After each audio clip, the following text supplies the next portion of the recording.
कमी इंसान को हो जाती है। और इसी तरीके से जो है वो हमारी डॉक्टर से भी बात हुई है। डॉक्टर का ये कहना है कि जो हालात इस वक्त चल रहे हैं और डेंगू इस तरह का मर्ज़ है कि जिसमें से 10 में से एक आदमी जो है वो उसके अंदर सीवियर हो सकता है। इसी तरह अगर बात करता चलूँ मैं कि डॉक्टर ने और भी कुछ प्रिकॉशंस और सेफ्टी बताई है, तो फिर हम चलते हैं उनकी बात सुनते हैं। डेंगू जैसे अमूमन सभी को इतनी अवेयरनेस हो गई है कि डेंगू का फैलाव जो है हमारा मच्छर मॉस्किटो ख़ास एडिस जो मच्छर है उसकी टाइप से होता है, वायरल इन्फेक्शन है। और क्योंकि आजकल पंजाब क्या पूरा पाकिस्तान जो है वो सैलाब में डूबा हुआ है और जहाँ कहीं भी आपका पानी खड़ा होगा, गंदगी होगी, ये मच्छर ग्रो करता है।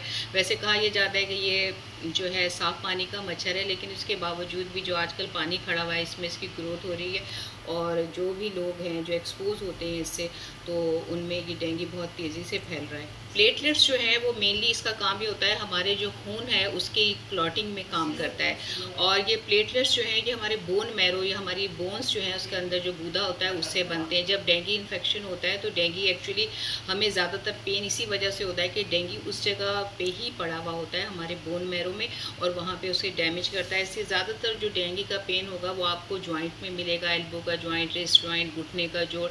और सबसे बड़ी जो इसकी सिम्टम है वो ये होती है कि बहुत सिवियर, जिसे कहते हैं कि आँखों के पीछे जो दर्द है वो बहुत सख्त दर्द होता है और मेनली मस्कुलर वीकनेस होती है। ये तो है आपका अर्ली स्टेज। अगर आपको 2 से 3 दिन जो है फीवर होता है, क्योंकि इसका इंक्यूबेशन पीरियड जो है वो 3 से 7 दिन है। इंक्यूबेशन पीरियड मतलब जब वायरस आपकी बॉडी में दाखिल होता है और उसके बाद फिर जो उसकी साइन सिम्टम्स होती हैं उस पीरियड को हम इंक्यूबेशन पीरियड कहते हैं। तो वो पूरा इंक्यूबेशन पीरियड 3 to 7 डेज़ है, यानी 3 से 7 दिन के अंदर अगर ये आपके जिस्म में वायरस दाखिल हुआ फिर उसकी अलामात ज़ाहिर होंगी और फिर उसकी कॉम्प्लिकेशन होंगी। तो स्टार्टिंग में अगर आपका बुखार होता है 3 से 4 दिन में और आपको शदीद हाई ग्रेड फीवर है, ऑफ एंड ऑन है, उसके साथ साथ जो है आपके जिस्म में दर्द है, जोड़ों में दर्द है, स्पेशली आपकी आंखों में दर्द है, सर में बहुत शदीद दर्द होता है, तो स्टार्टिंग में जैसे ही आपको अगर ये अलामात होती हैं तो आपने फ़ौरन जो है इसका जो है NCS1 जो है वो इसका टेस्ट है सबसे पहले वो कराएं।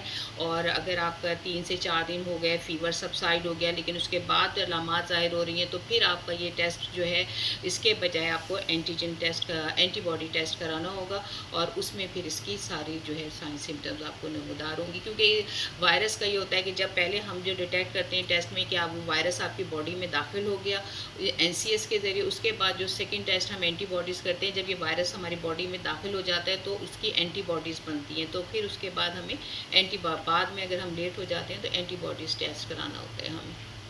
जहाँ तक डेंगू का ताल्लुक है उसमें यह है कि सब लोग डेंगू के पेशेंट सीवियर नहीं होते। हर 20 में से कोई एक पेशेंट ऐसा होता है जिसमें डेंगू सीरियस हो जाता है, सीवियर हो जाता है।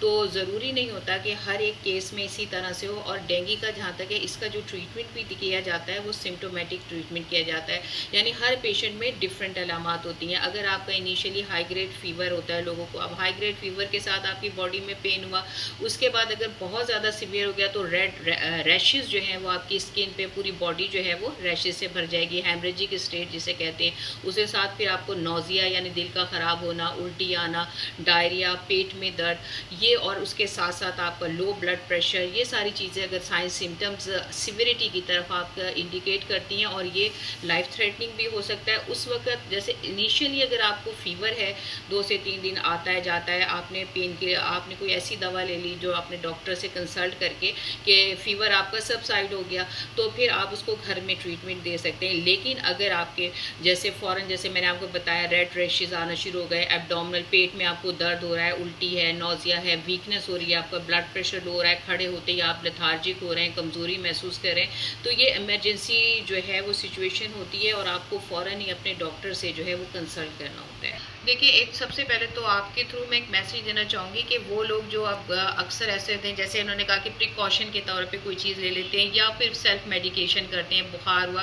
तो वो लोग जो कि ऑलरेडी थिनर ले रहे हैं या डिस्प्रिन ले रहे हैं, तो उन लोगों को या कोई ऐसी दवाएं ले रहे हैं जो कोई उनको ऑटो इम्यून डिजीज़ है, तो वो कभी भी कोई भी दवा जो है या एंटीबायोटिक जो है वो बग़ैर टेस्ट के, बग़ैर अपनी डॉक्टर के उसके मशवरे के वो इस्तेमाल ना करें। क्योंकि अगर खुदा ना खास्ता किसी को डेंगू है तो एंटीबायोटिक जो है वो डॉक्टर की रिकमेंडेशन वेंटिलेशन के बगैर आप नहीं ले सकते।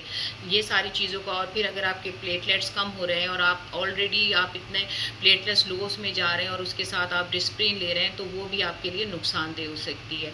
और जहाँ तक ताल्लुक ये है कि जिन लोगों को डेंगू नहीं है, उनके लिए चाहिए कि जैसे precaution is better than cure. अगर आपको नहीं है तो आपने एक तो सबसे पहले मॉस्किटो से, ज़ाहिर है मॉस्किटो की ये बीमारी है, आपने उस वायरस से बचना है। उसके बचने का तरीका ये है कि मच्छरदानी का प्रॉपर जो है, अगर आप बाहर सो रहे हैं तो मच्छरदानी का इस्तेमाल करें। अगर आपका घर है तो आपने अपने घर की दरवाजे खिड़कियों में आप नेट का इस्तेमाल करें, लेकिन उसके साथ साथ आपने प्रॉपर वेंटिलेशन का ख्याल रखना है। और आपके घर में जो इंडोर प्लांट्स हैं, स्पेशली जो है ये मच्छर, इसकी ग्रोथ ज़्यादातर साफ़ पानी में होती है। अगर आपने जैसे इंडोर प्लांट्स रखे हुए, आपने उन पौधों को आपने बाहर निकाल लेना है और उसके बाद अपनी फ्यूमिगेशन और स्प्रे का ख्याल रखें। और जब अगर बाहर निकलें तो आपने फुल आस्तीनों के कपड़े पहने, या फिर जो है आपने मॉस्किटो से बचने के लिए जो लोशन लगाया जाता है वो लोशन हाथों और पैरों पे लगाएं। कोशिश करें कि आपके बॉडी के वो पार्ट जो खुले हुए हैं उनके ऊपर आप ऐसी कोई लोशन वगैरह लगा के निकलें ताकि मच्छर के काटने से आप बच सकें। बाकी जहाँ तक दवाओं का ताल्लुक है,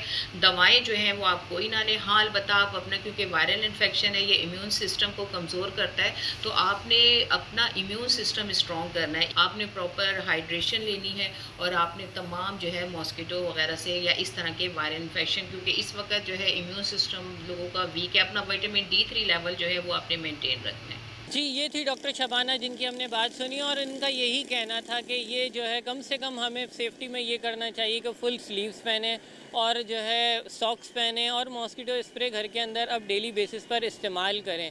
इसी तरीके से ये हम इसके ऊपर काबू पा सकते हैं।